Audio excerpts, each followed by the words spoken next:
Despite the fact I'm doing this a little down the dumps for other circumstances, let's do this. These are as we get closer and closer to the end of the year. Wrestle Kingdom 16 is right around the corner. New Japan's kickoff to the new year. Your professional wrestling in the land of the rising sun. That being said, let's run down this card. 8 matches on the board.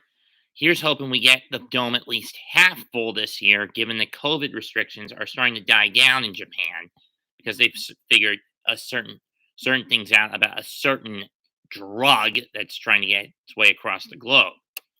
That being said, though, let's run down this card. Opening match is the New Japan Rambo. This will be the pre-show match. This is basically to determine who the next night, January the 5th, which 4 men face each other to battle it out for the KOPW 2022 Provisional Championship. I don't know who's going to be in this match, and I don't bother picking a winner for this match, especially since it requires 4 men to be there at the end. Toru Yano's going into this match as the champion, provisional champion, but he might not be because on Christmas Eve, he's got a New Year's End Party Rules match against Kanemaru in Korakuen Hall. So Kanemaru could be walking in with the trophy in hand. But anyway, let's move on. Special single match, 60-minute time limit. Yeah, can you scream number 1 contenders match for the IWGP Junior Heavyweight Championship with this one? Yo against Sho. As we all know, during the Super Junior Tag League over the course of this past summer, Sho stabbed Yo in the back. Many fans were saying Yo was the Marty of the team when they were going to split up. Well, they split up, and in hindsight, it has had some negative effects. In Sendai, Yo tried to get revenge, but Sho flattened him, including going as far as to hopping ship from Chaos to Bullet Club, specifically their new subgroup, the House of Torture. Yo came back at Power Struggle. They competed in Best of Super Juniors. Sho got off to a hot start. Yo landed on the bubble out of the gate. But then their fortunes reversed. After winning six of his first 7, Sho couldn't get another win. Yo went on to win his last 7 block matches, including the final match he had against Sho, where he got a little revenge. Only for Yo to stumble at the finish line to Hiromu Takahashi in the longest final in the history of the tournament. Who wins this one? Well, that depends on what the outcome of the best of the IWGP Junior title is.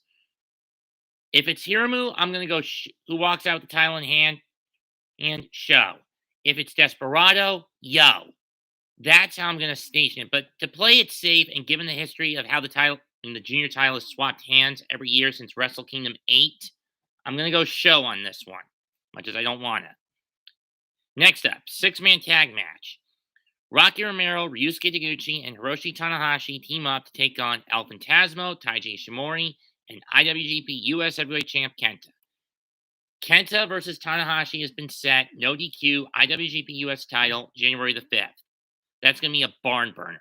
Taguchi, the other 4 men, on the other hand, are in a in a triple threat for the IWGP Junior Heavyweight Tag titles against Flying Tiger, Robbie Eagles, and Tiger Mask. Who wins this one? I'm going to go with the Bullet Club team to give them momentum, as much as I hate this. Next up, Los Ingobernables de Japón against the United Empire. LIJ team, Sanada, BUSHI, and Naito. United Empire team, a returning Will Ospreay, the Great Okan, and Jeff Cobb. This will be Ospreay's first match in Japan in months, as he was stripped of the IWGP World Heavyweight title due to neck and shoulder injuries, and then has spent the last 4 or 5 months here in America and over in the UK, building up the ranks of the United Empire abroad. And that is something that's terrifying when you think about it. My pick for this, I'm going to go LIJ, mostly to set up of the probability that Naito is going to get himself back in the world title hunt.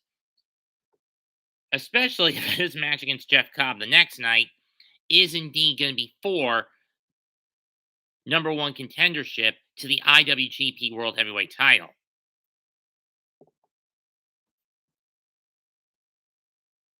Should Naito win, that screams Ospreay is getting his title back, regardless of who wins the main event.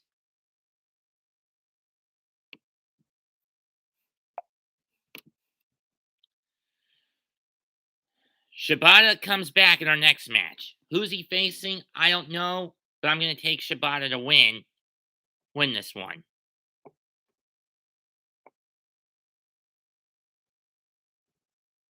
But if I had to pick his opponent, I'm going to say Minoru Suzuki.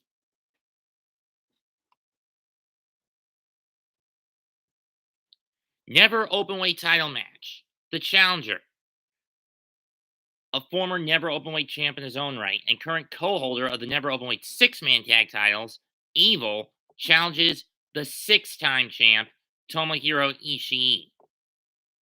Ishii only recently won the title back at Battle in the Valley from Jay White in a match where if he lost, he can never challenge for the title again.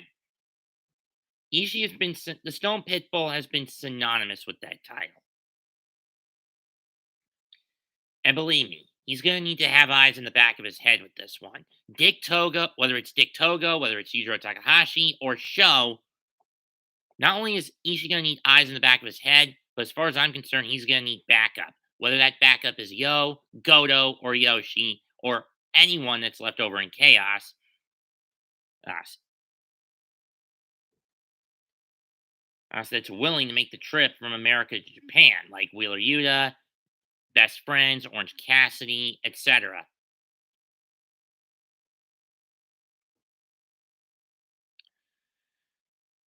If I had to pick on those factors alone, and I really hate picking this one, Evil is walking out with the title. Because outside of Jeff Cobb not able to win it back last year against Shingo, and Naito not defending the title at Wrestle Kingdom 8, the title hasn't been retained successfully since Wrestle Kingdom's, aside from last year, the title hadn't been retained successfully since Wrestle Kingdom 7. Next up,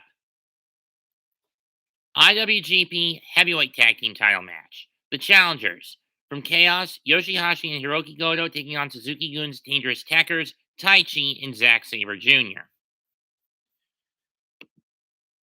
This one is going to be a bit of a doozy. I mean, Goto and Hashi got the W they needed to qualify for the final in the World Tag League over Dangerous Tekkers, and then they beat the House of Torture to get to this point. Can they pull it off? For Goto, he's looking to go surplus 500 in IWGP Heavyweight Tag title matches. This is his third time going into this. This is a challenger after winning the World Tag League.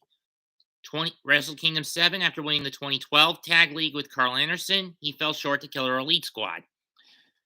Wrestle Kingdom 9 in 2015, with Katsuyori Shibata as Medu Tag. They ended the year-long reign of the Good Brothers when they were part of Bullet Club.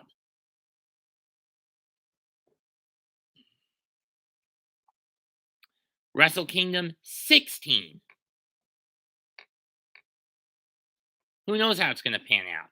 But also, the titles have swapped hands every year since Wrestle Kingdom 8, much like the junior title. On that historical factor alone, I'm going to take YOSHI-HASHI and Hirooki Goto to walk out with the IWGP Heavyweight Tag titles in hand. For YOSHI-HASHI, it'll be his first run with the titles, and for Goto, it'll be his second. Let's just hope he can hold on to it longer than he did in 2015. Sorry, I had to make that joke. Next up, a rivalry that is a barn burner incarnate for the semi-main for the IWGP Junior Heavyweight Championship. The challenger, BOSJ 28 winner Hiromu Takahashi of Los Ingobernables de Japon.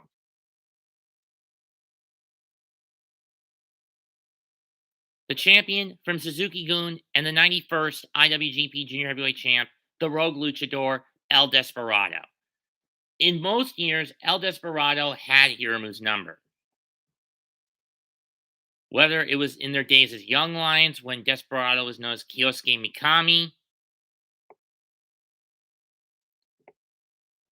or as he is now as El Desperado, or even when they fought each other in CMLL periodically when Hiromu took up the identity of Kamaitachi, which is how I first met Hiromu in 2016 when he showed up at Best in the World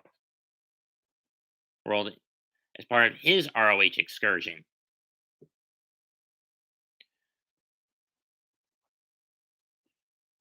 The ticking time bomb wants that title back for a fifth time. He's only the second man to win the BUSJ back-to-back. First one to do it since Tiger Mask in 04-05. But does he win this time around? Again, depending on how the show and what's going to be the outlying player to the outcome of this match is the Show versus Yo matchup, in my opinion. Again, if Show wins, Hiromu is walking out the title. If it's Yo, Desperado. But to play it safe, I'm going to go Hiromu to win his fifth IWGP Junior Heavyweight title. Finally, the main event for the IWGP World Heavyweight Championship and the right to challenge to face Will Ospreay the next night to determine who the undisputed IWGP World Heavyweight Champion is. G1 Climax 31 winner Rainmaker Kazuchika Okada challenges the current champ, Okada representing Chaos, taking on Los Ingobernables de Japon's representative and world champ, Shingo Takagi. In 2021, Shingo did the unthinkable. He beat Okada not once, but twice. Once during the New Japan Cup in the opening round, and the second time at Dominion when Ospreay had to vacate the title and Shingo had to take Ospreay's place. Now, granted, Okada was going into that one with a serious back into both those matches with a back problem. Either way, Shingo avenged his loss to Okada in the G130 when he fell to the money clip. The key factor this time around is he's never been hit. Okada has never been able to hit Shingo with the Rainmaker. And here's another key factor I want to point out. Twice before, Okada has walked into Wrestle Kingdom as the G1 winner. And twice he lost in the main event. Both times to Hiroshi Tanahashi. Wrestle Kingdom 7 in 2013 and Wrestle Kingdom 9 in 2015. The latter of which was far more devastating for Okada, as it took him several months to get back on at least 4 months to get back on the horse. Will this be the case for the Rainmaker this time around? Honestly, I don't think so. By this point, Shingo would have held the title for, let's see, he won for 192 days, I think. Let me just do some math for a minute. Let's see, he won it June 6th, so 24, 30, 55, 86, 116, 147, 177, plus 31 of this month, 208. It will have been 212 days since Shingo captured the gold.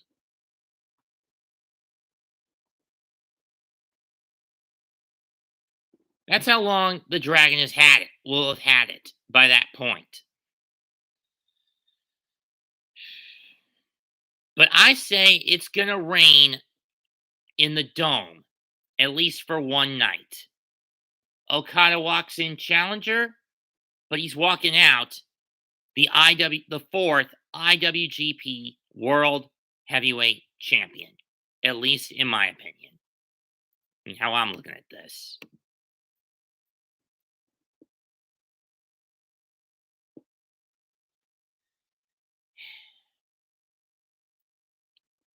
As for what's got me down the dumps, that's something that I can't really discuss on this particular stream. It involves my biggest stack of videos.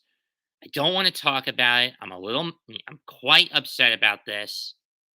And while I do understand why he did what he did, why he had to back out, I'm not happy about it. I'm not happy about it. That said, leave a comment, smash the like button, sub to the channel. Mets2128 signing out. I don't know when I'll catch you to do my day 2 video, my prediction video for Wrestle Kingdom Day 2. And we don't have the card for the January 8th show where it's New Japan against Noah yet. Goodbye. Good night. Bang.